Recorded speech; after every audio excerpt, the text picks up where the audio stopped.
வணக்கம். நாம இன்னைக்கு ஒரு சூப்பரான விஷயத்த ரொம்ப சிம்பிளா ஆனா பவர்ஃபுல்லா பார்க்க போறோம். நிறைய பேர் என்ன நினைக்கிறாங்கன்னா ஸ்டாக் மார்க்கெட்ல ஜெயிக்கணும்னா வால் ஸ்ட்ரீட்ல இருக்கிற பெரிய பெரிய எக்ஸ்பர்ட்ஸா இருக்கணும்னு. ஆனா ஒரு நிமிஷம் யோசிச்சு பாருங்க, உங்ககிட்டயே இருக்கிற ஒரு விஷயம் தான் உங்களுடைய மிகப்பெரிய பிளஸ் பாயிண்டா இருந்தா எப்படி இருக்கும்? சரி வாங்க, முதல்ல இன்வெஸ்டிங்ல இருக்கிற ஒரு பெரிய தப்பான நம்பிக்கையை உடைப்போம். அது என்னன்னா, நல்ல ஸ்டாக்ஸை கண்டுபிடிக்க நீங்க ஒரு பெரிய வல்லுனரா இருக்கணுங்கிறது தான். லெஜெண்டரி இன்வெஸ்டர் பீட்டர் லிஞ்ச் என்ன சொல்றாரு தெரியுமா? நம்மளோட டெய்லி லைஃப்லயே நாம சூப்பரான இன்வெஸ்ட்மெண்ட் வாய்ப்புகளை பார்க்கறோமா, அதுவும் எப்போ இந்த வால் ஸ்ட்ரீட் ஆளுங்க கவனிக்கிறதுக்கு ரொம்ப முன்னாடியே. ஓகே, இப்போ ஒரு முக்கியமான கான்செப்ட்குள்ள போலாம். அதாவது, உங்களுக்கான தனிப்பட்ட இன்வெஸ்ட்மெண்ட் எட்ஜ் அப்படின்னா என்ன, அதை எப்படி கண்டுபிடிக்கிறதுன்னு பார்க்கலாம். லிஞ்ச் ரொம்ப சிம்பிளா சொல்றாரு. ஒரு கஸ்டமரா இல்ல நீங்க வேலை பார்க்குற இடத்துல ஒரு ப்ரொஃபஷனலா உங்களுடைய நேரடி அனுபவமே உங்களுக்கு ஒரு பெரிய ஹெட் ஸ்டார்ட் கொடுக்குதுன்னு சொல்றாரு. இப்படிப்பட்ட பெரிய வெற்றிகளை தர ஸ்டாக்ஸை தான் அவர் 10 பேக்கர்ஸ்னு சொல்றாரு. இதை கண்டுபிடிக்கிற ரகசியம் என்ன தெரியுமா? அட, ரொம்ப ரொம்ப சிம்பிள். அப்போ இந்த 10 பேக்கர்ஸ்லாம் எங்க தான் ஒளிஞ்சிருக்கு? லிஞ்ச் சொல்ற மாதிரி அது எங்கேயும் இல்ல, நம்ம கண்ணு முன்னாடி தான் இருக்கு. இந்த கம்பெனிங்கெல்லாம் ஜெயிக்க போதுங்கிற அறிகுறி ஃபைனான்ஷியல் ரிப்போர்ட்ல வரல. எங்க வந்துச்சு தெரியுமா? கூட்டம் அள்ளுற கடைகள்ல, மக்கள் விரும்பி வாங்குற பொருட்கள்ல தான் தெரிஞ்சது. இத முதல்ல கவனிச்சது நம்மள மாதிரி சாதாரண மக்கள் தான். இதுக்கு ஒரு சரியான உதாரணம் வேணுமா? வாங்க, டேகாமேட் அப்படிங்கிற ஒரு சூப்பரான மருந்தோட கலைய பார்க்கலாம். இந்த கதையில ஒரு ட்விஸ்ட் பாருங்க.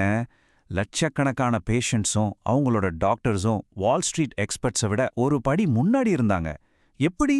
ஏன்னா அந்த மருந்தோட பிரம்மாண்டமான வெற்றிய அவங்க நேரடியாவே பார்த்தாங்க, அனுபவிச்சாங்க. இதோட ரிசல்ட் என்னன்னு பாருங்க. 1977ல இருந்து 1987 வரைக்குமான 10 வருஷத்துல அதை தயாரிச்ச ஸ்மித் கிளைன் கம்பெனியோட ஒரு ஷேர் விலை வெறும் $7.50 இருந்து $72 போச்சு. அடேங்கப்பா, கிட்டத்தட்ட 10 மடங்கு. இது மட்டும் இல்ல, ஆட்டோமேட்டிக் டேட்டா ப்ராசஸிங் மாதிரி ரொம்ப சாதாரணமான பிசினஸ் கூட 600 பேக்கு காரரா மாறியது. இது ஒன்றும் பெரிய ஹைடெக் ஸ்டார்ட் அப் கிடையாதுங்க. இது பேரோல் ப்ராசஸ் பண்ற ஒரு கம்பெனி. இதோட வெற்றி கதை இதோட 1,80,000 கஸ்டமர் கம்பெனிகளுக்கு நல்லாவே தெரியும். சோ டேகாமேட் மருந்தா இருக்கட்டும், இல்ல அந்த பேரோல் கம்பெனியா இருக்கட்டும், இந்த உதாரணங்கள் எல்லாம் ஒரு விஷயத்தை தெளிவா சொல்லுது. உண்மையான வாய்ப்புகள் எங்க இருக்குன்னா நம்மளோட அன்றாட அனுபவத்திலையும் நாம வேலை பார்க்குற இடத்துலையும் தான்.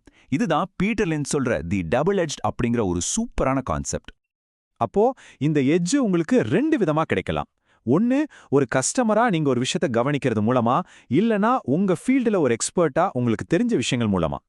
சோ முக்கியமான பாயிண்ட் என்னன்னா, நீங்க டயர் விக்கிறவரா இருக்கலாம், இல்ல ரியல் எஸ்டேட்ல வேலை செய்யறவரா இருக்கலாம், எதுவா இருந்தாலும் சரி, உங்க நேரடி அறிவு வால் ஸ்ட்ரீட்டை விட உங்களுக்கு ஒரு பெரிய அட்வான்டேஜ் கொடுக்குது.